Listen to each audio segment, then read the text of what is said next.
جب آنکھوں سے بے سبب آنسو آنا شروع ہو جائیں تو دعا مانگنے کا بہترین وقت ہوتا ہے۔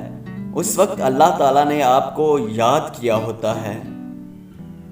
چھوٹے چھوٹے اغراض و مقاصد سے نکلنے والا ہی کسی بڑے مقصد سے آشنا ہوتا ہے۔ میں جانتا ہوں یہ وہ فلسفہ ہے جو طالب علموں کو علم کا طالب بننے سے روکتا ہے۔ تنقید انسان کے اندر سوئے ہوئے احساس کو جگاتی ہے۔ انسان علم حاصل کرتا رہے اور علم بانٹتا رہے تو وہ صاحب علم کا درجہ پا لیتا ہے۔ انسان اگر سیکھنے پر آئے تو دوسروں کی غلطیوں سے سیکھ لیتا ہے، اور نہ سیکھنا چاہے تو خود ہزار غلطیاں کرنے کے بعد بھی نہیں سیکھتا۔ اگر استاد نالائق بچے میں بظاہر فقط یہ یقین پیدا کرے کہ وہ لائق ہو سکتا ہے تو اس سے بچے کی تقدیر بدل جاتی ہے۔ کس کو جان سے مارنے کی ضرورت نہیں، صرف اس کی امید کو ختم کر دیں، وہ روز ہی مرتا رہے گا۔ اپنے ارد گرد ناکامیاں دیکھنے والے کے اندر بھی ناکامی کا نقش ہو جاتی ہے۔ لوگ مقصد کا انتخاب کرتے ہوئے ڈرتے ہیں کیونکہ صرف انہیں رکاوٹیں ہی نظر آتی ہیں۔ یاد رکھیے، رکاوٹیں تب نظر آتی ہیں جب آپ اپنے مقصد سے نظریں ہٹاتے ہیں۔ الفاظ اتنی طاقت کے حامل ہوتے ہیں کہ مقررین اور لیڈران لفظوں کے استعمال سے لوگوں کو تحریک دیتے ہیں۔ ہم خامیاں تلاش کرنے کے عادی ہو چکے ہیں۔ مکھی کی طرح ہمیں صرف گندگی ہی تلاش کرنے کی عادت ہو گئی ہے۔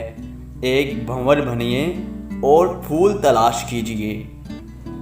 اگر کسی کے پاس ذہانت کی انتہا بھی ہو لیکن اگر وہ کچھ کرنے کی شدید خواہش نہیں رکھتا تو کچھ نہیں پا سکتا۔ ان چیزوں کی لسٹ بنائیں جن کو پیسے سے نہیں خریدا جا سکتا، پھر ان کی قدر کرنا شروع کر دیں، زندگی پرسکون ہو جائے گی۔ نادان لوگ دولت کے لیے دل کا سکون گنوا دیتے ہیں، جبکہ دانش مند قلب کے سکون کے لیے دولت لٹا دیتے ہیں۔ ساری دنیا کی مخالفت ایک طرف، اگر آپ خود اپنے مخالف نہیں ہیں۔ بڑے خواب سجائیں کیونکہ جو چیز آپ کے تصور میں نہیں وہ حقیقت کا روپ نہیں دھار سکتی۔ وقت ضائع کرنے والا اصل میں اپنی زندگی ضائع کرتا ہے۔ مجھے کیا کرنا چاہیے اس کا تعین جتنی جلدی ممکن ہو سکے کر لینا چاہیے۔ ہر انسان میں ایک تڑپ اور ایک لگن موجود ہوتی ہے، اور یہی تڑپ اور لگن اس کی عظمت تک لے جا سکتی ہے۔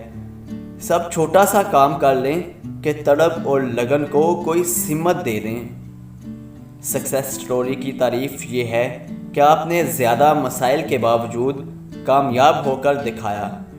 کبھی بھی سیکھنا بند مت کریں کیونکہ زندگی کبھی بھی سیکھنا بند نہیں کرتی۔ سلام اس ذات کو جو دلوں میں جذبے ڈال کر عام لوگوں سے خاص کام لیتی ہے۔